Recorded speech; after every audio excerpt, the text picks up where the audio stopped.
Donc aujourd'hui, j'aimerais tout simplement parler un peu de l'approche politique qu'on observe au Québec et légèrement au Canada par rapport à la crise et à la gestion de la crise de la COVID-19. Donc aujourd'hui, pour moi, je pense que c'est mon 40e jour de confinement. Outre quelques petits contrats que j'ai faits à l'extérieur, en général, je suis tous les jours à la maison. Et donc, je suis une junkie des médias. Je lis plein d'articles, je regarde les nouvelles à la télévision.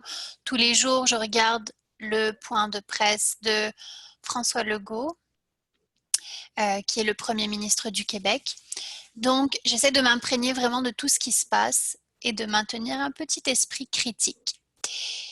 Et ce que je remarque, c'est que chaque province canadienne a un style bien différent dans son approche et dans la façon de communiquer le message à la population. Et je vais me concentrer sur le Québec puisque je vis à Montréal. Euh, donc au Québec, le gouvernement de la CAQ, qui est dirigé par François Legault, et, euh, a choisi une approche qui est, je dirais, candide, transparente et parfois démagogue. François Legault est accompagné du responsable de la santé publique qui s'appelle Horacio Arruda, un personnage bien coloré, et de la ministre de la Santé, Danielle McCann. Et donc tous les jours, à 13 heures pile, ils se présentent les trois et offrent une mise à jour. Donc, je vais vous détailler en quelques éléments ce que je remarque par rapport à leur façon de livrer le message. Tout d'abord, j'aimerais parler de la gestuelle et de la communication non verbale. Il y a quelque chose que j'ai remarqué, c'est que François Legault, quand il communique des messages, mais qu'il veut avoir l'air sympathique, il va toujours faire des clins d'œil. Et là, sincèrement, je me demande si c'est un tic nerveux ou si c'est réellement des clins d'œil, parce que parfois c'est un peu, comme on dit, malaisant. Et malaisant, ça veut dire awkward. Et on voit que son style est très ouvert. Il est toujours assis, contrairement à Doug Ford, le premier ministre de l'Ontario, qui est toujours debout pendant ses conférences de presse et qui est beaucoup plus solennel dans son style. Ici au Québec, on opte pour une approche décontractée, euh, plus cordiale, plus relaxe. Et son acolyte, le docteur Arruda, est une personne, j'ai remarqué, qui utilise une gestuelle très théâtrale. Donc, avec ses mains, il va mimer la façon d'aplanir la courbe, il va nous montrer comment mettre un masque, en tout cas, il utilise ses mains de façon un petit peu exagérée parfois, mais on dirait que ça plaît beaucoup au public. Donc, au Québec, on a trouvé une façon de se rapprocher du public en étant plus humain. Donc, ça, c'était pour la gestuelle et la communication non verbale. Ensuite, j'aimerais parler de l'agencement, le trio équilibré. Comme je vous disais, on a le Premier ministre, on a le chef de la santé publique et on a la ministre de la Santé. Et je trouve que cette approche est très intéressante parce qu'elle vient euh, chatouiller notre corde sensible face à tout ce qui est, c'est-à-dire que notre besoin de la narration, du narratif.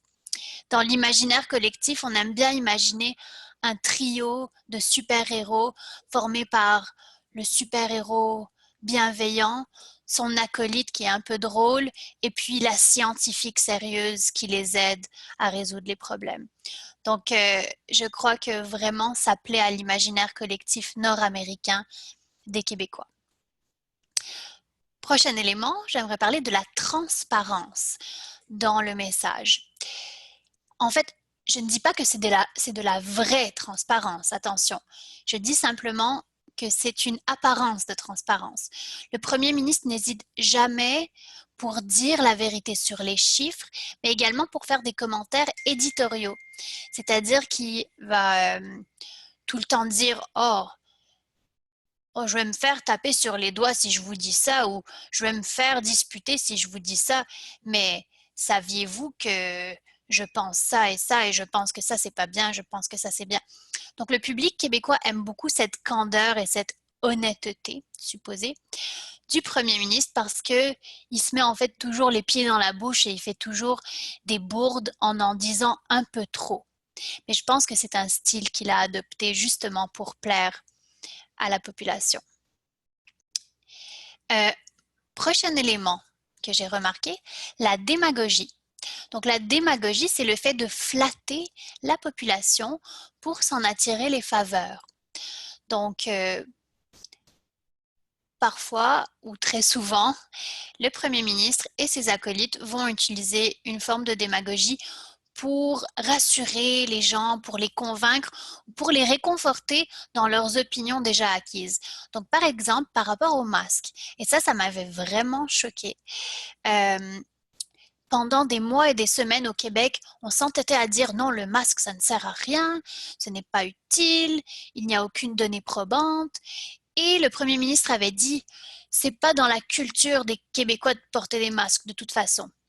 Comme si les autres cultures qui portaient un masque étaient moindres ou n'étaient pas bonnes. Et cette façon de dire les choses, c'est presque identitaire. C'est un argument qui n'est pas fondé. C'est mon opinion. Mais voilà où je dénotais une certaine démagogie. Et juste vous dire, il y a quelques jours, ils ont tout d'un coup décidé que les masques étaient une bonne idée. En tout cas, bref.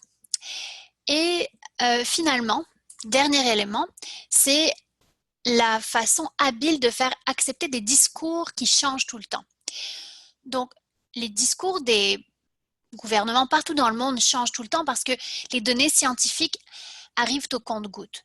Par contre, ce qui est dérangeant, c'est que la population ne semble pas se rendre compte, ou peut-être s'en rend compte, mais la réaction est assez médiocre par rapport au fait que les discours parfois peuvent complètement changer en l'espace de 3 jours et nous, on doit avaler la pilule comme si de rien n'était. Par exemple, le masque, comme je vous ai dit tout à l'heure, ou l'immunité grégaire. Tout d'un coup, on ne veut plus être confiné, on ne veut plus protéger les plus vulnérables, même si on dit qu'on veut le faire. On veut tout simplement que tout le monde ait l'immunité naturelle. Évidemment, il y a des données scientifiques qui étayent l'immunité grégaire et ses bienfaits. Je ne rentrerai pas là-dedans, mais je parle plutôt du discours changeant. Et donc voilà, tous les éléments, je les ai dit. Et somme toute, je pense que c'est très intéressant d'observer les politiciens pendant la crise de la COVID et la réaction culturelle de chaque région et de chaque peuple face au comportement des chefs d'État. On voit un Trudeau très calme, posé, qui semble en contrôle, qui n'intervient pas trop, ou s'il intervient beaucoup pour ce qui est financier, mais pas pour le reste. On voit un Ford solennel, valeureux, courageux. On voit un Legault bienveillant, charismatique, papa des foules.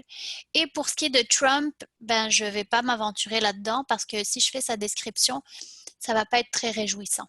Merci. J'espère que ce n'était pas trop long. Je suis désolée.